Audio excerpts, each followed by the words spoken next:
আমার নাম মঞ্জুশ্রী। আমার বয়স ১৭। আমার বাবা নিখিলেশ আমাকে বিয়ে করতে চান। হ্যাঁ, আপনারা ঠিকই শুনেছেন। আমার নিজের বাবা আমাকে বিয়ে করতে চান। এটা শুনে হয়তো আপনারা শিউরে উঠবেন, কিন্তু এর পেছনে একটা কাহিনী আছে। আমরা থাকি আন্দামান দ্বীপপুঞ্জের পোর্ট ব্লেয়ারে। বাবা সেখানে একটি হোটেল চালান। আমার মা নীলা মারা গিয়েছিলেন যখন আমার বয়স ছিল ৪। তখন থেকে বাবাই আমাকে একা মানুষ করেছেন।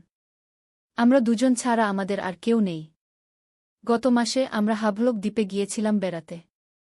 রাধানগর বিচের সাদা বালির উপর বসে সমুদ্রের দিকে তাকিয়ে বাবা হঠাৎ আমার হাত ধরে বলেছিলেন, মঞ্জুশ্রী, আমি তোমাকে বিয়ে করতে চাই। আমি আঁতকে উঠেছিলাম। বাবা, আপনি কি পাগল হয়ে গেছেন? আমি আপনার মেয়ে। বাবা আমার দিকে তাকিয়ে বলেছিলেন, মঞ্জুশ্রী, আমি জানি এটা অস্বাভাবিক শোনাচ্ছে, কিন্তু তুমি আমার আসল মেয়ে নওই। আমি হতবাক হয়ে বাবার দিকে তাকিয়েছিলাম। বাবা আমাকে বলেছিলেন, আমি আসলে তার ভাইয়ের মেয়ে। আমার আসল বাবা মা একটি নৌকা দুর্ঘটনায় মারা গিয়েছিলেন যখন আমার বয়স ছিল মাত্র ২। বাবা আমাকে দত্তক নিয়েছিলেন। আমাদের রক্তের সম্পর্ক আছে, কিন্তু আমরা বাবা মেয়ে নই। সাদা বালির উপর বসে থাকা অবস্থায় আমার মাথা ঘুরতে লাগল। আমি বিশ্বাস করতে পারছিলাম না যে বাবা এমন কিছু বলতে পারেন। আমার চোখে জল এসে গেল। তিনি আরও বললেন, মঞ্জু, আমি জানি তুমি এখন বিভ্রান্ত, কিন্তু শোনো। তোমার মায়ের মৃত্যুর পর আমি কাউকে ভালোবাসতে পারিনি, কিন্তু এখন আমি তোমাকে আমি বাবার কথা শেষ হওয়ার আগেই উঠে দাঁড়ালাম। আপনি পাগল হয়ে গেছেন। আমি আমার জীবনে আপনাকে শুধু বাবা হিসেবেই দেখেছি, অন্য কিছু নয়, বলে আমি সেখান থেকে দৌড়ে পালিয়ে গেলাম। হোটেলে ফিরে এসে আমি নিজের রুমে নিজেকে বন্ধ করে রাখলাম। অসহ্য যন্ত্রণায় কাটল পুরো রাত। সকালবেলা বাবা আমার দরজায় করাঘাত করলেন। মঞ্জু, প্লিজ দরজা খোলো। আমাদের কথা বলতে হবে। আমি জানতাম দরজা না খুললে তিনি চলে যাবেন না। ধীরে ধীরে আমি দরজা খুললাম। বাবার চোখ লাল, মনে হয় তিনিও সারা রাত ঘুমাননি। মঞ্জু, তিনি আস্তে করে বললেন, আমার একটা কথা শোনো। আমি তোমাকে সবকিছু ব্যাখ্যা করতে চাই। আমি কিছু না বলে শুধু মাথা নাড়লাম। তিনি তখন আমার রুমে ঢুকে বসলেন। মঞ্জু, আসলে তিনি একটা দীর্ঘশ্বাস ফেললেন। আমি তোমাকে বিয়ে করতে চাই, এটা বলার আসল কারণ আসলে অন্য কিছু। তোমাকে রক্ষা করতে হবে। আমি বিস্মিত হয়ে তাকালাম। রক্ষা করতে? কিসের থেকে? আমাদের হোটেলে ১ সপ্তাহ আগে যে লোকটা এসেছে, রাজীব সেন, সে আসলে তোমার পিছনে লেগেছে। সে একজন খুনি এবং মানব পাচারকারী। আমি জানি সে কে। সে আসলে ১৭ বছর আগে তোমার আসল বাবা মাকে হত্যা করেছিল। আমি ভয়ে শিউরে উঠলাম। কি? হ্যাঁ, মঞ্জু। সে এখন তোমাকে খুঁজে পেয়েছে। আমাদের দেখা হওয়ার আগে আমি তার সাথে কাজ করতাম। আমি সবকিছু জানতাম, কিন্তু কিছু করতে পারিনি। তোমার মা-বাবা মারা যাওয়ার পর আমি তোমাকে বাঁচাতে চেয়েছিলাম। তাই তোমাকে নিয়ে পালিয়ে এসেছিলাম। কিন্তু এখন সে আমাদের খুঁজে বের করেছে। আমার মাথা ঘুরতে লাগল। কিন্তু বিয়ের কথা কেন বললেন? কারণ আমরা যদি বিয়ে করি, তাহলে তোমার নাম পরিবর্তন হবে, আমরা অন্য জায়গা চলে যেতে পারব, এবং সে তোমাকে আর খুঁজে পাবে না। আমি বুঝতে পারছিলাম না কি করব। আমরা পুলিশের কাছে যাই না কেন? পুলিশ আমাদের বিশ্বাস করবে না। রাজীব অনেক শক্তিশালী। তার সাথে অনেক রাজনীতিবিদ ও পুলিশ অফিসার জড়িত আছে। আমি তাকে বিশ্বাস করতে পারছিলাম না। কিন্তু তার চোখে ভয় দেখে আমি বুঝলাম যে সে মিথ্যে বলছে না। আমরা কি করব? আমি জিজ্ঞেস করলাম। আমাদের এখান থেকে পালাতে হবে। আমি একটা পরিকল্পনা করেছি। সেদিন সন্ধ্যায় বাবা আমাকে বললেন যে তিনি একটি ছোট বোট ব্যবস্থা করেছেন। আমরা রাতে আন্দামান ছেড়ে অন্য একটি দ্বীপে যাব, যার নাম রস দ্বীপ। সেখানে বাবার এক বন্ধু আছে যে আমাদের কিছুদিন লুকিয়ে রাখবে। রাত ১১টার সময় আমরা হোটেল থেকে বেরিয়ে গেলাম। বাবা আমাকে একটি কালো হুডি দিলেন, যাতে কেউ আমাকে চিনতে না পারে। আমরা পোর্ট ব্লেয়ারের একটি নির্জন ঘাটে পৌঁছালাম। সেখানে একটি ছোট্ট বোট আমাদের জন্য অপেক্ষা করছিল। এই বোট আমাদের রস দ্বীপে নিয়ে যাবে, বাবা বললেন। আমরা বোটে উঠলাম। রাতের অন্ধকারে আমরা পোর্ট ব্লেয়ার ছেড়ে সমুদ্রের দিকে যাত্রা শুরু করলাম। আমি পিছনে তাকিয়ে দেখলাম আমাদের হোটেল ধীরে ধীরে ছোট হয়ে যাচ্ছে। প্রায় ২ ঘন্টা যাত্রার পর আমরা একটি ছোট দ্বীপের কাছে পৌঁছালাম। কিন্তু এটা রস দ্বীপ ছিল না। এটা অনেক ছোট আর অন্ধকারে ডুবে আছে। বাবা, এটা কোনো দ্বীপ? আমি জিজ্ঞেস করলাম। এটা ছায়ার দ্বীপ। কেউ এখানে আসে না। আমরা এখানে কিছুদিন থাকব, তারপর রস দ্বীপে যাব। আমরা বোট থেকে নেমে দ্বীপে প্রবেশ করলাম। দ্বীপটি অন্ধকার ও নির্জন। শুধু জঙ্গল আর বালি। বাবা টর্চ জ্বেলে আমাদের পথ দেখাচ্ছিলেন। বাবা, এখানে কোনো বাড়ি আছে? আমি জিজ্ঞেস করলাম। হ্যাঁ, এখানে একটি পুরানো বাংলো আছে। ব্রিটিশ আমলে এটি একজন ম্যাজিস্ট্রেটের বাসস্থান ছিল। এখন কেউ এখানে থাকে না। আমরা প্রায় আধা ঘণ্টা হাঁটার পর একটি পুরানো বাংলোর কাছে পৌঁছালাম। বাড়িটি লতাপাতায় ঢাকা, ভাঙাচোরা অবস্থায় আছে। বাবা দরজা খুলতেই ধুলো ও জাল থেকে হাজার হাজার প্রজাপতি উড়ে গেল। কি ভয়ঙ্কর জায়গা, আমি বললাম ভয়ে কাঁপতে কাঁপতে। চিন্তা করো না, মঞ্জু। আমি এই বাড়ি সম্পর্কে জানি। আমরা এখানে কয়েকদিন থাকব, তারপর রস দ্বীপে যাব। আমরা বাড়ির ভিতরে প্রবেশ করলাম। বাড়িটি অনেক বড়, প্রায় 20টি ঘর আছে। বাবা আমাকে একটি ঘরে নিয়ে গেলেন, যেখানে একটি পুরানো খাট ছিল। তুমি এখানে থাকবে, তিনি বললেন। আমি পাশের ঘরে থাকব। চিন্তা করো না, আমি তোমার কাছেই আছি। আমি ঘরে শুয়ে ভাবছিলাম কি অদ্ভুত মোড় নিয়েছে আমার জীবন। দুদিন আগেও আমি একজন সাধারণ কিশোরী ছিলাম, আর এখন আমি একটি অজানা দ্বীপে, একটি ভুতুড়ে বাড়িতে লুকিয়ে আছি, কারণ কেউ আমাকে মারতে চায়। ভোরবেলায় আমার ঘুম ভেঙে গেল একটি অদ্ভুত শব্দে। কেউ যেন কাঁদছে। আমি ভয়ে উঠে বসলাম। শব্দটি আসছিল বাড়ির ভিতর থেকে। আমি বাবাকে ডাকলাম, কিন্তু কোনো উত্তর পেলাম না। আমি ধীরে ধীরে ঘর থেকে বেরিয়ে দেখলাম বাবার ঘর খালি। আমি ভয়ে কাঁপতে লাগলাম। আবার সেই কান্নার শব্দ। এবার আমি বুঝতে পারলাম শব্দটি আসছে বাড়ির পিছন দিক থেকে। সাহস করে আমি বাড়ির পিছনের দিকে গেলাম। সেখানে একটি বড় বাগান ছিল, যেখানে অনেক ফুল ও ফলের গাছ ছিল। আর সেখানে একটি পুরানো বেঞ্চে বসে আমি দেখলাম একজন মহিলাকে। মহিলাটি আমার দিকে পিছন ফিরে বসেছিলেন, আমি তার মুখ দেখতে পাচ্ছিলাম না। তিনি একটি সাদা শাড়ি পরেছিলেন এবং তার লম্বা কালো চুল তার পিঠ পর্যন্ত নেমে এসেছিল। হ্যালো, আমি ডাকলাম, ভয়ে কাঁপতে কাঁপতে। মহিলাটি আস্তে করে ঘুরে তাকালেন আমার দিকে। আমি চিৎকার করে উঠলাম। কারণ মহিলাটির মুখ ছিল না, শুধু একটি ফাঁকা জায়গা। আমি সেখান থেকে দৌড়ে পালালাম এবং বাড়ির ভিতরে ঢুকে গেলাম। আমি চিৎকার করে বাবাকে ডাকতে লাগলাম। বাবা, বাবা, কোথায় আপনি? কিন্তু কোনো উত্তর নেই। আমি ভয়ে কাঁপতে কাঁপতে বাড়ির সব ঘর খুঁজে দেখলাম, কিন্তু বাবাকে কোথাও পেলাম না। আমি বাড়ির বাইরে গিয়ে দেখলাম সেই বাগান এখন খালি। সেই মহিলা কোথাও নেই।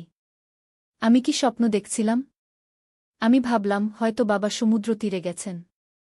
আমি দ্বীপের সেই দিকে যেতে শুরু করলাম, যেখানে আমরা গতরাতে এসেছিলাম। সমুদ্র তীরে পৌঁছে আমি দেখলাম আমাদের বোট সেখানে নেই। আমি চারপাশে তাকালাম, কিন্তু বোট কোথাও দেখতে পেলাম না। আমার হৃদয় ধুকপুক করতে লাগল। আমি আবার বাবাকে ডাকলাম, বাবা, বাবা।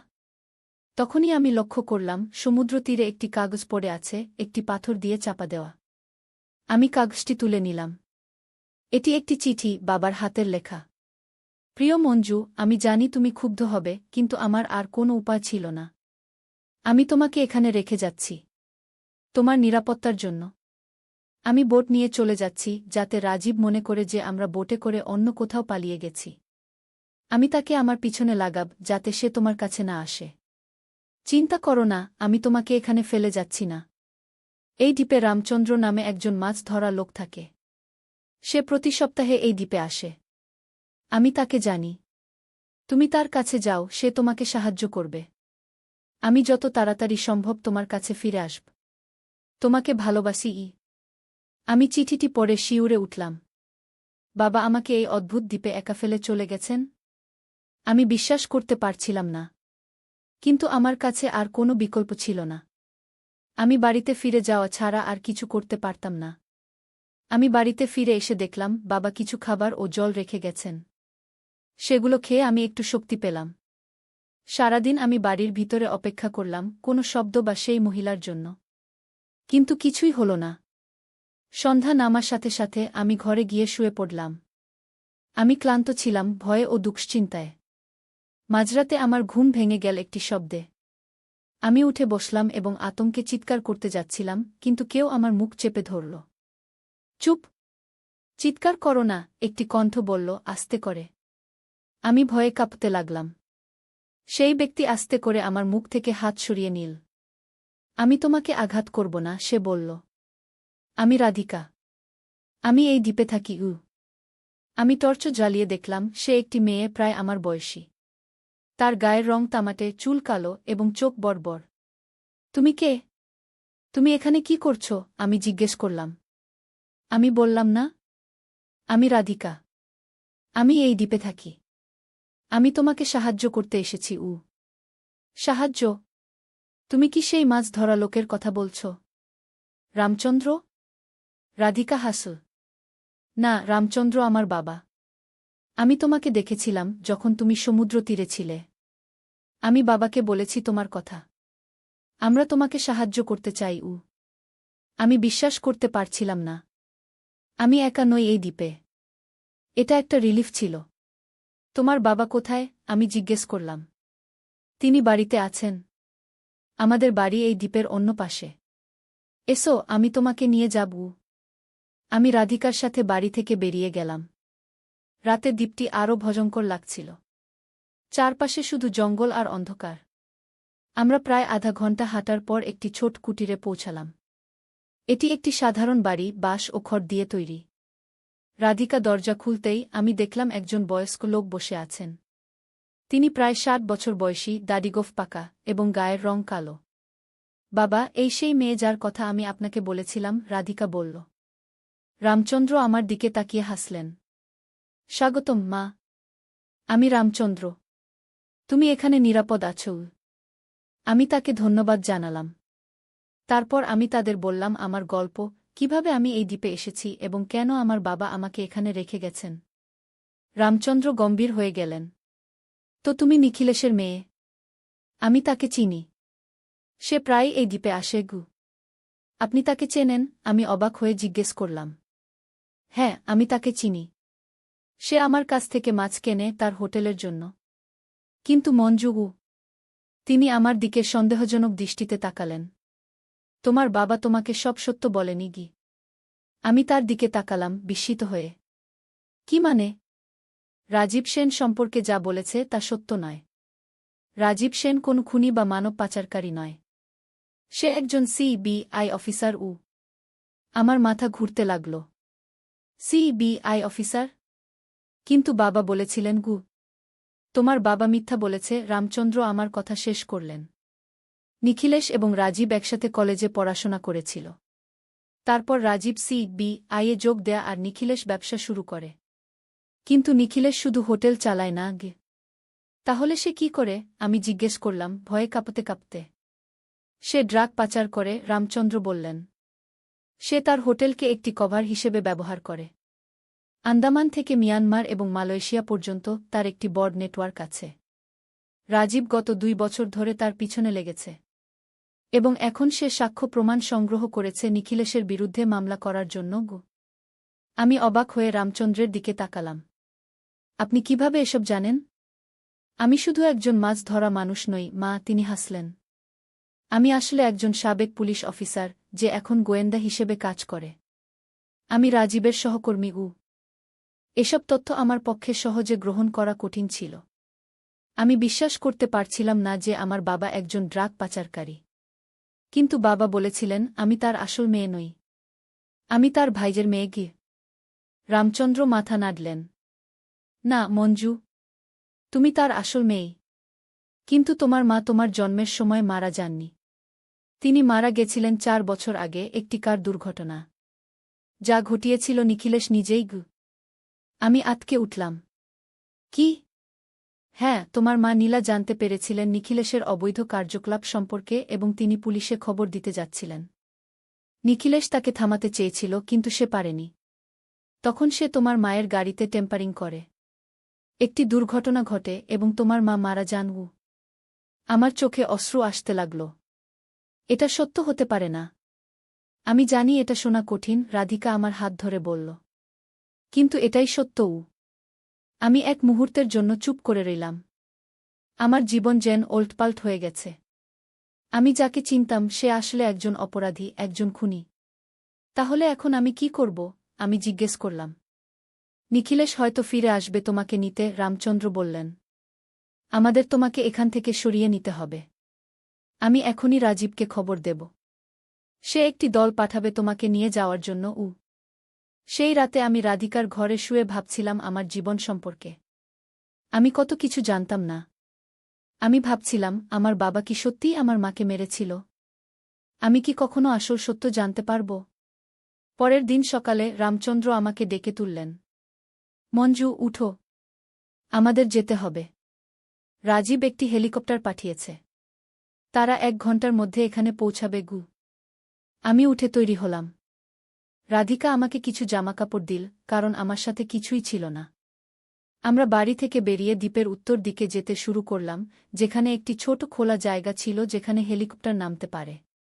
হঠাৎ করে আমরা একটি গুলির শব্দ শুনলাম। রামচন্দ্র আমাদের মাটিতে শুয়ে পড়তে বললেন।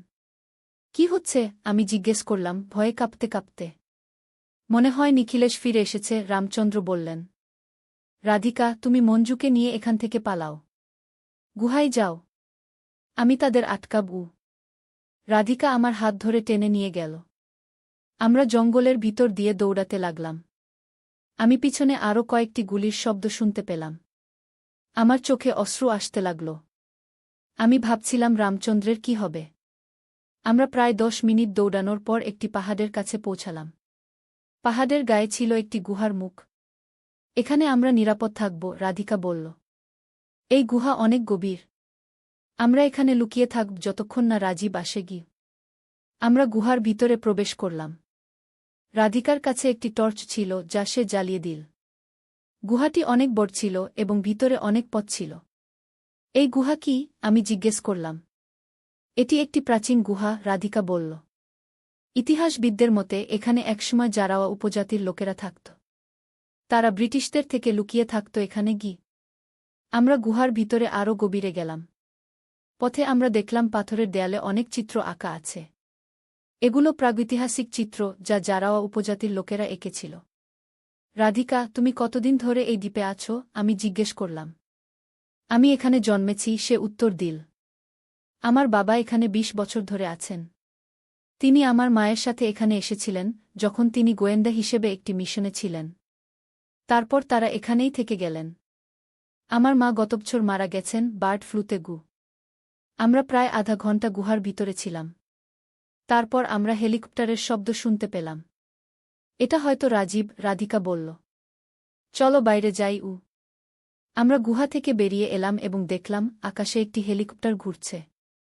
হেলিকপ্টারটি দ্বীপের উত্তর দিকে গেল, যেখানে আমরা যাচ্ছিলাম। চলো আমরা সেখানে যাই, রাধিকা বলল। আমরা আবার জঙ্গলের ভিতর দিয়ে যাত্রা শুরু করলাম। আমি চিন্তা করছিলাম রামচন্দ্রের কথা। আমি আশা করছিলাম তিনি ভালো আছেন। আমরা যখন সেই খোলা জায়গায় পৌঁছালাম, আমরা দেখলাম হেলিকপ্টারটি নেমেছে। এবং সেখানে আমরা দেখলাম রামচন্দ্রকে কিছু লোকের সাথে কথা বলছেন। তিনি ভালো আছেন? রাধিকা দৌড়ে গিয়ে তার বাবাকে জড়িয়ে ধরল। আমি ধীরে ধীরে তাদের কাছে গেলাম। মঞ্জু, এই লোকগুলো CBI থেকে এসেছে, রামচন্দ্র বললেন। তারা তোমাকে নিয়ে যাবে। একজন লোক আমার দিকে এগিয়ে এলেন। তিনি প্রায় 40 বছর বয়সী, লম্বা এবং গম্ভীর চেহারার। মঞ্জুশ্রী? আমি রাজীব সেন, CBI থেকে। আমরা তোমাকে নিরাপদ জায়গায় নিয়ে যাব। আমি তাকে ধন্যবাদ জানালাম। তারপর আমি রামচন্দ্র ও রাধিকার দিকে তাকালাম। আপনারা আমার জন্য যা করেছেন তার জন্য ধন্যবাদ। রাধিকা আমাকে জড়িয়ে ধরল। আমরা আবার দেখা করব, মঞ্জু। আমি জানি। আমি হেলিকপ্টারে উঠলাম রাজীব ও অন্য CBI অফিসারদের সাথে। আমরা উড়ে যাওয়ার সময় আমি দেখলাম রামচন্দ্র ও রাধিকা আমাদের হাত নেড়ে বিদায় জানাচ্ছে। হেলিকপ্টারে রাজীব আমাকে বললেন যে তারা নিখিলেশকে খুঁজছে। তিনি আমাকে বললেন যে আমি কলকাতার একটি সুরক্ষিত বাড়িতে থাকব যতদিন না এই কেস শেষ হয়। কিন্তু আমি কি করব? আমি জিজ্ঞেস করলাম। আমার বাবাগু। আমি কথা শেষ করতে পারলাম না। চিন্তা করো না, মঞ্জু, রাজীব আমার কাঁধে হাত রেখে বললেন। আমরা তোমার যত্ন নেব। আমার স্ত্রী অঞ্জলি তোমার সাথে থাকবে। সে একজন সাইকোলজিস্ট যে তোমাকে এই কঠিন সময় পার করতে সাহায্য করবে। সিকিম পাহাড়ে একটি ছোট শহরে একটি সুন্দর কুটিরে আমার নতুন জীবন শুরু হল। অঞ্জলি আমার খুব যত্ন নিত। সে আমাকে মানসিকভাবে শক্তিশালী হতে সাহায্য করল। ধীরে ধীরে আমি আমার অতীত মেনে নিতে শিখলাম এবং ভবিষ্যতের দিকে তাকাতে শিখলাম। 6 মাস পর আমরা খবর পেলাম যে নিখিলেশকে গ্রেফতার করা হয়েছে মিয়ানমারে। তাকে ভারতে ফেরত আনা হয়েছিল এবং তার বিচার শুরু হয়েছিল। একদিন রাজীব আমাকে দেখতে এলেন। তিনি আমাকে বললেন যে নিখিলেশ স্বীকার করেছে সে আমার মাকে হত্যা করেছে। তাকে যাবজ্জীবন কারাদণ্ড দেওয়া হয়েছে। মঞ্জু, আমি তোমার জন্য একটি খবর এনেছি, রাজীব বললেন। তোমার মামামামি এসেছেন তোমাকে দেখতে। তারা জানতেন না তুমি কোথায় আছো। এখন তারা তোমাকে তাদের সাথে নিয়ে যেতে চান। আমি অবাক হয়ে তাকালাম। আমার মামামামি? হ্যাঁ, তোমার মায়ের ভাই ও তার স্ত্রী। তারা কলকাতায় থাকেন। তারা তোমাকে খুঁজছিলেন বহুদিন ধরে। আমি সেদিনই আমার মামামামির সাথে দেখা করলাম। তারা আমাকে জড়িয়ে ধরে কাঁদতে লাগলেন। তারা আমাকে বললেন যে তারা আমাকে খুঁজছিলেন, কিন্তু নিখিলেশ তাদের থেকে আমাকে লুকিয়ে রেখেছিল। আমি তাদের সাথে কলকাতায় চলে গেলাম। তাদের একটি সুন্দর বাড়ি ছিল এবং তাদের একটি মেয়ে ছিল, প্রিয়া, যে আমার চেয়ে 2 বছরের ছোট। আমার নতুন জীবন শুরু হল। আমি আবার স্কুলে যেতে শুরু করলাম। আমি নতুন বন্ধু পেলাম। আমি একটি নতুন পরিবার পেলাম যারা আমাকে ভালোবাসে। 1 বছর পর আমি একটি চিঠি পেলাম ছায়াদ্বীপ থেকে। এটি ছিল রাধিকার চিঠি। সে লিখেছিল যে সে ও তার বাবা ভালো আছেন। সে লিখেছিল যে সে আমাকে মিস করে এবং আশা করে আমরা আবার দেখা করব। আমি তাকে একটি চিঠি লিখলাম, তাকে আমার নতুন জীবন সম্পর্কে জানিয়ে। আমি তাকে লিখলাম যে আমি কতটা পরিবর্তন হয়েছি এবং কতটা শক্তিশালী হয়েছি। এখন 3 বছর পর আমি কলকাতা বিশ্ববিদ্যালয়ে পড়ি। আমি আইন পড়াশোনা করছি কারণ আমি একজন অ্যাডভোকেট হতে চাই যে অন্যদের সাহায্য করবে। আমি প্রায় ছায়াদ্বীপের কথা ভাবি, যেখানে আমার জীবনের সবচেয়ে বড় পরিবর্তন ঘটেছিল। আমি ভাবি রাধিকা ও রামচন্দ্রের কথা যারা আমাকে রক্ষা করেছিল। এবং আমি ভাবি আমার নিজের কথা, সেই ভীতু মেয়েটির কথা যে এখন একজন সাহসী, আত্মবিশ্বাসী মহিলা। আমি জানি আমার জীবনে আরও অনেক অধ্যায় আছে যা আমি লিখব। আমি জানি আমার কাহিনী এখনও শেষ হয়নি। আর সেই বিশাল সমুদ্রের ওপারে আন্দামান দ্বীপপুঞ্জে একটি ছোট দ্বীপ আছে যার নাম ছায়াদ্বীপ। সেখানে একটি পুরানো বাংলো আছে যেখানে অনেক রহস্য লুকিয়ে আছে। এবং সেখানে কখনো কখনো মাঝরাতে একজন মহিলাকে দেখা যায়, একটি সাদা শাড়ি পরে, যার কোনো মুখ নেই। কিন্তু আমি জানি সেই মহিলা আসলে আমার মা, যে এখনও আমার উপর নজর রাখছে, এমনকি মৃত্যুর পরেও। যখনই আমি সমুদ্রের দিকে তাকাই আমি তার উপস্থিতি অনুভব করি। এবং আমি জানি আমি কখনই একা নই। এই ছিল আমার গল্প, ছায়াদ্বীপের রহস্য। একটি গল্প পরিবার, প্রেম, বিশ্বাসঘাতকতা এবং শেষ পর্যন্ত মুক্তির।